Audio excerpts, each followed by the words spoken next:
നിയമസഭാ തെരഞ്ഞെടുപ്പുമായി ബന്ധപ്പെട്ട് നിയോഗിച്ച നിരീക്ഷകർ ജില്ലയിലെത്തി. ജില്ലാ കളക്ടർ ഡോക്ടർ ദിനേശൻ ചെറുവാട്ട്, ജില്ലാ പോലീസ് മേധാവി KM സാബു മാത്യു എന്നിവർ ചേർന്ന് നിരീക്ഷകരെ സ്വീകരിച്ചു. ഇടുക്കി ലൈവ് വാർത്തകൾ നിങ്ങൾക്കായി അവതരിപ്പിക്കുന്നത് ഓക്സിജൻ, ദി ഡിജിറ്റൽ എക്സ്പെർട്ട്. വിവിധ നിയമസഭാ മണ്ഡലങ്ങളുടെ ചുമതലയുള്ള പൊതുനിരീക്ഷകരായ ദീപ്തി ഉപ്പൽ, ഹർഷത് കുമാർ R പട്ടേൽ, തിരഞ്ഞെടുപ്പ് ചെലവ് നിരീക്ഷകരായ ആശിഷ് കുമാർ, നമിത പട്ടേൽ എന്നിവരാണ് ജില്ലയിലെത്തിയത്. ജില്ലയിൽ തിരഞ്ഞെടുപ്പുമായി ബന്ധപ്പെട്ട കാര്യങ്ങൾ കളക്ടറേറ്റിൽ ചേർന്ന യോഗത്തിൽ പൊതുനിരീക്ഷകർ വിലയിരുത്തി. ADM S Sreejith, sub collector Anoop Garg, election deputy collector Sheeba Mathew, deputy collector Athul Swaminathan, election nodal ഓഫീസർമാർ തുടങ്ങിയവർ പങ്കെടുത്തു.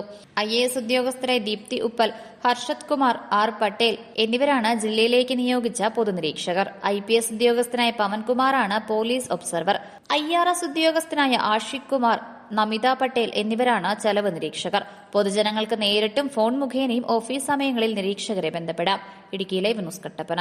ഇടുക്കി ലൈവ് വാർത്തകൾ നിങ്ങൾക്കായി അവതരിപ്പിച്ചത് Looking for the latest laptops? Looking for the best offers? Let's go to our expert. Oxygen, the laptop expert.